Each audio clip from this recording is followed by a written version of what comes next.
tilẹ̀ jẹ́ pé láti bí ọ̀sẹ̀ mélòó kan sẹ́yìn ariwo ẹkún àti ìbànújẹ́ ló ń jáde ní àwọn ìlú tó wà ní apá gúúsù ìpínlẹ̀ Kwara,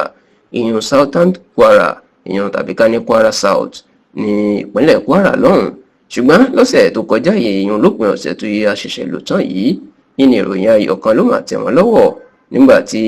ariwo ìdùnnú àti ìròyìn ayọ̀ tó jáde wípé wọ́n ti mú ọ̀kan lára àwọn olórí afẹ̀míṣòfò ní ìpínlẹ̀ Kwara tó ń pa àwọn èèyàn, yún olórí àwọn Fúlàní afẹ̀míṣòfò tíjọba ń pè ní báńdíìtì,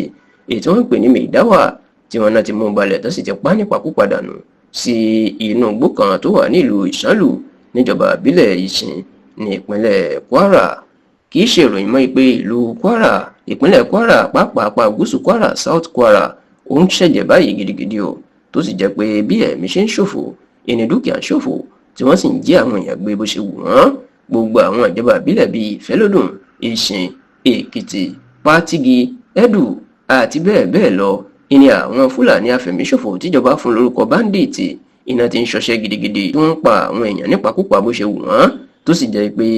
ọ̀pọ̀ àwọn ìlú náà ló ti ń di ahoro báyìí o, nítorí pé níṣe ni àwọn èèyàn náà fojoojúmọ́ sá kúrò níbẹ̀ tí wọ́n ń sàsálà fún ẹ̀mí wọn kó tó di pé wọn yóò wá fẹ̀mí wọn ṣòfò mọ́ inú ilé. Ó tilẹ̀ jẹ́ pé ó ti ṣe díẹ̀ tí ìpànìyàn tó ti ń lọ lápá gúúsù ìpínlẹ̀ Kwara, ṣùgbọ́n lọ́jọ́ àìkú tí ṣe Sunday ọ̀sẹ̀ tí ó kọjá yìí, èyí tí ṣe ọjọ́ 28 nínú oṣù kẹsàn-án, ìyún the 28th of September 2025, ìní ariwo mà tó jáde tó di tí gbogbo àwọn èèyàn nígbà táwọn apààyàn náà tán wọ ìlú tó ń pè ní Òkè Ọdẹ níjọba ìbílẹ̀ Ìfẹ́lódùn, tí wọ́n sì fi ẹ̀mí àwọn fìjìláńtẹ́ tí kò dín ní 12 tán fẹ̀mí wọn ṣòfò, yàtọ̀ sí àwọn aráàlú tó tún pa nípakúpa kó tó di pé wọ́n tún wá jí àwọn èèyàn míì, wọ́n tún wá jí wọn gbé wọnú igbó lọ. Ìṣẹ̀lẹ̀ Òkè Ọdẹ yìí ló máa fẹ́ ojú gbogbo ìfẹ̀míṣòfò àti ìpànìyàn tó ti ń ṣẹlẹ̀ ní apá gúúsù Kwara. Inú máa fi hàn àsìkò ìsìlẹ̀ ní gbogbo àwọn èèyàn ọmọ Nàìjíríà ni wọ́n ṣẹ̀ṣẹ̀ dìde sí ọ̀rọ̀ ọ̀hún, tí wọ́n ní